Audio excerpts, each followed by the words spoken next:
বাবা, তুমি যে অসময়ে চাকরি ছেড়ে আসা পড়লা, কাজটা কি তুমি ঠিক করলা? এখন তাইলে আমাদের সংসার চলবো কেমনে? তুই তো এখন বড় হইছস, তুই সংসার চালাবি, এত টেনশন নেওয়ার কি আছে? বয়স অল্প হইলেও কথা ছটাং ছটাং। বাবা, আমি সবে মাত্র ইন্টার পাস করলাম, এখন আমি অনার্সে ভর্তি হব। এখন আমি সংসার চালাবো কিভাবে? একটু চালাক চতুর হইলে লেখাপড়াও করা যায়, আবার চাকরি বাকরিও করা যায়। এবার বুঝলি? এই সার্টিফিকেট দিয়ে কেমন চাকরি করা যায় আমাকে বুঝাইয়া কও তো।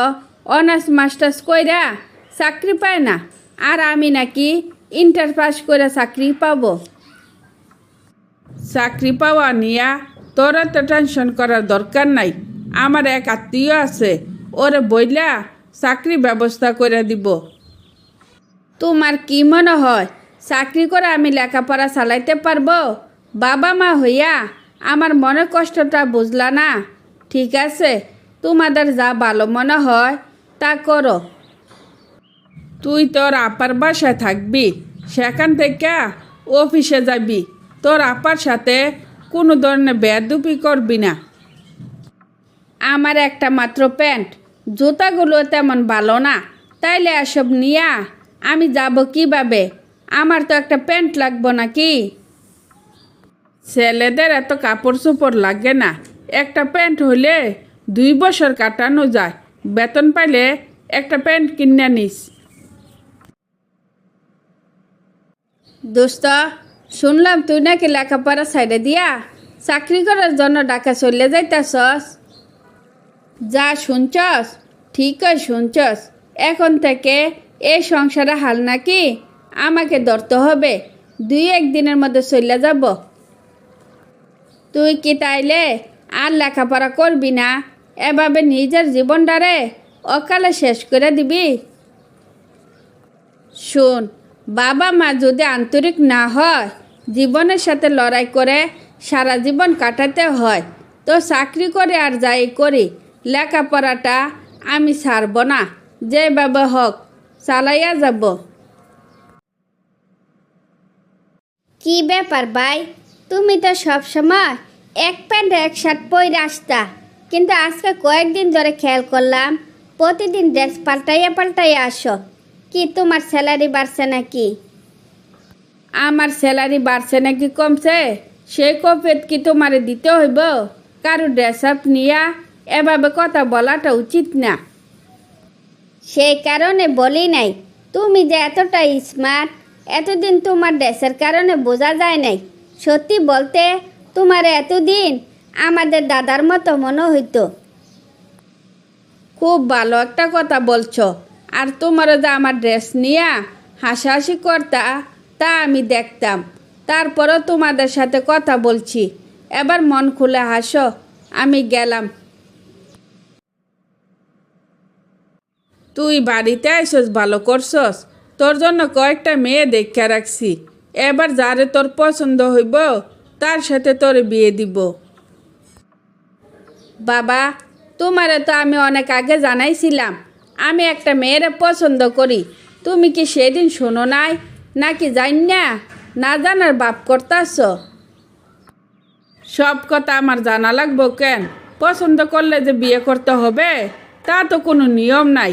এসব পছন্দ মাইয়া বুইলা গিয়া আমার দেখা মাইয়ারে পছন্দ কর। ইম্পসিবল। তোমার কথা আমি রাখতে পারলাম না। যে মেয়ের কারণে আমার পুরো জীবনটাই বদলে গেল, তার সাথে আমি কোনো দিনও বেমানি করতে পারবো না। ওই মেয়ে তোর জন্য কি করছে? কেমনে তোর জীবনটারে বদলাইয়া দিছে শুনি? কি কথা কস না কেন? আমি একটা প্যান্ট আর একটা শার্ট 2 বছর ইউজ করছি। সবাই আমার ড্রেস নিয়ে হাসাহাসি করতো। কই বাবা মা বোন কেউ তো আমার একটা ড্রেস কিনা দিল না। যা স্যালারি পাইছি সব টাকা তোমাদেরকে দিয়া দিছি, কিন্তু ওই মেয়ে আমার জুতা থেকে শুরু কইরা সব কিনা দিছে। সবার সাথে তাল মিলিয়ে চলতে শিখাইছে। 2-4টা জুতা কাপড় কিনা দিয়া সব দায়িত্ব পালন করে ফেলাইছে। মোটেও না। তোমার মেয়ের বাসায় যে আমি থাকি কোনোদিন আমারে দুপুরের খাবার দিয়ে দেয় নাই। সবাই খাইতো, আমি চুপ করে বসে থাকতাম, লজ্জা ফিল করতাম। কিন্তু ওই মেয়েটা এরপর থেকে আমারে প্রতিদিনের দুপুরের খাবার দিত। শুধু তাই না, ওই মেয়ের জন্য আমি সমাজের সবার সাথে মাথা উঁচু করে কথা বলতে পারি। আগে সব সময় সবার সাথে মাথা নিচু করে কথা বলতে হইতো। আর কিছু শুনবা? আমি লজ্জিত এবং দুঃখিত। সত্যি কথা বলতে বর্তমানে তোর এই পরিবর্তন দেখা অনেকে তোরে মেয়ের জামাই বানাইতে চায়, কিন্তু এখন আমি চাই যে মেয়ের কারণে তোর জীবনের এত বড় পরিবর্তন, সেই মেয়ের সাথে তোর বিয়ে হোক। কি এবার খুশি তো? বাবা, আজকে তোমার সঠিক সিদ্ধান্তের কারণে আমার অতীতের কষ্টের দিনগুলোকে ভুইলা গেছি। আমি বাকি জীবন সবাইকে নিয়ে খুব ভালো থাকতে চাই। তারপর বাবার সঠিক সিদ্ধান্তের কারণে নীলার সাথে নাইদের বিয়ে হলে সুখে শান্তিতে বাকি জীবন অতিবাহিত করতে থাকে। কি রে বাজান, মন খারাপ করে বসে রয়েছিস কেন? সকাল থেকে এ পর্যন্ত কিচ্ছু খাইলি না, কি হয়েছে তোর? আমারে বলতো। আমার কিচ্ছু হয় নাই। বাবার শরীরটা ভালো যাইতেছে না তো, ঠিকঠাক মতো ওষুধ আনতে পারতেছি না, এই জন্য মনটা একটু খারাপ লাগতেছে। আমি তোর মানা, তুই কি ভাবছস আমি সারাক্ষণ চিন্তা করি কখন আমার ছেলে টাকা না হাতে দিব আর আমি কখন খরচ করে খাবো? আমি সব বুঝি, বুঝার পরেও তোর জন্য কিছু করতে পারতেছি না। মা, আমার জন্য কিছু করা লাগবো না, আমি ঠিক আছি। শুধু দোয়া করো অরিন্দে ভালো একটা ছেলে দেখে যেন বিয়ে দিতে পারি, আর বাবা যেন শীঘ্র সুস্থ হইয়া উঠে। তা তো বুঝলাম, কিন্তু তোর তো বিয়ের বয়স হয়েছে, বিয়ে শাদি কি করবি না, নাকি সারাক্ষণ পরিবার নিয়ে চিন্তা করলে হইব? মা, বাবা যখন সংসার চালাইছে তখন তো আমার উপর এত প্যারা ছিল না। দিন শেষে পৃথিবীটারে খুব রঙিন লাগতো, কিন্তু বাবার ছায়া ছাড়া যে পৃথিবীতে বেঁচে থাকাটা খুব কঠিন তা আগে জানা ছিল না। জানলে আগে থেকে জীবনটারে গুছাইয়া নিতাম, আজকে এই দিনটা দেখতে হইতো না। কথা কিন্তু অন্যদিকে ঘুরাইয়া চল্লা যাইতাছস। আমি মা, আমি সব বুঝি। তোর কি হয়েছে আমারে খুললা ক, দেখি তোর জন্য আমি কি করতে পারি। কথা লুকাইস না কিন্তু। তেমন কিছু না, কোনো সমস্যা হলে তোমাকে অবশ্যই জানাবো, টেনশন নিও না। আসার সময় বাবার ওষুধ নিয়ে আসবো, বাবার দিকে খেয়াল রেখো। তোর মার কাছে শুনলাম তুই নাকি সবসময় মনমরা হইয়া থাকস, আমার সাথে শেয়ার কর, দেখবি মনটা একটু হালকা লাগবো। বুঝস না, মা সবসময় অকারণে আমাকে নিয়ে খুব টেনশন করে। আমার কিচ্ছু হয় নাই, আমি ঠিক আছি। এই শালা, আমি বাচ্চা নাকি যা আমারে তুই 900 দিয়া বুঝাইয়া দিবি? তুই কি ভাবছস আমারও কিচ্ছু বুঝি না? আমি তোর মুখ থেকে শুনতে চাই তোর কি হয়েছে। আমি যে চাকরি করি সংসার চালাইতে হিমশিম খাইতেছি, কিন্তু ওইদিকে রূপসার বাবা রূপসার জন্য বিয়ে দেখতেছে। রূপসাকে আমি কি বলবো বুঝতেছি না। তোর বাবা অসুস্থ না হলে তো কোনো অসুবিধা ছিল না, এ অবস্থা তোরে কি পরামর্শ দিব নিজেও বুঝতেছি না। বাবার মতো কিছু নাই, তাই সিদ্ধান্ত নিছি ওর সাথে কথা বলে মাপ চেয়ে নিব, কারণ আগে আমার পরিবারের কথা আমাকে ভাবতে হবে, তাই না? তোর পরিবারের বর্তমানে যে অবস্থা, তোর সান্ত্বনা দেওয়ার মতো কোনো ভাষা আমার জানা নাই।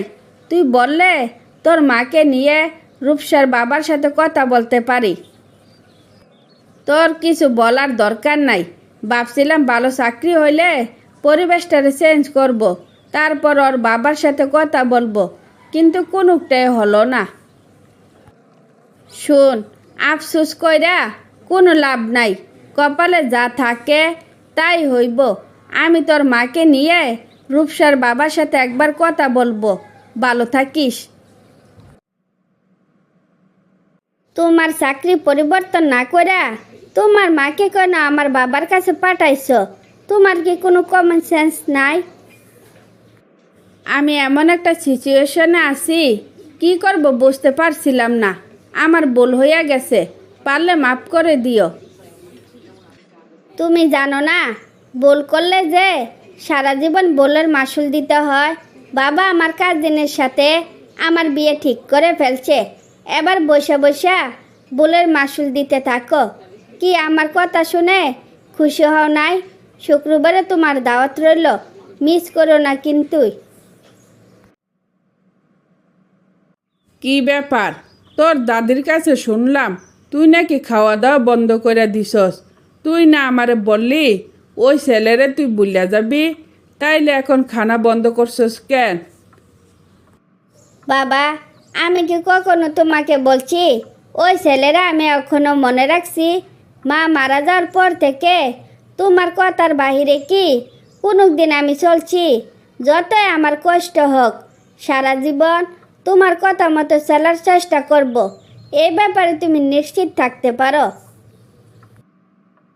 আসলে টাকার পিছনে দৌড়াইতে গিয়ে তোর ভালো মন্দর খোঁজখবর আমি রাখতে পারি নাই। আমার মেয়ের মনে যদি কষ্ট থাকে, এত টাকা পয়সা দিয়ে আমি কি করব? তাই আমি সিদ্ধান্ত নিছি, এই বিয়ে আমি ভেঙে দিব। তোর পছন্দের ছেলের সাথে তোরে বিয়ে দিব। কি এবার খুশি তো? তারপর রূপসার পছন্দের ছেলের সাথে বিয়ে হলে বাকি জীবন হাসি খুশিতে জীবনযাপন করতে থাকে।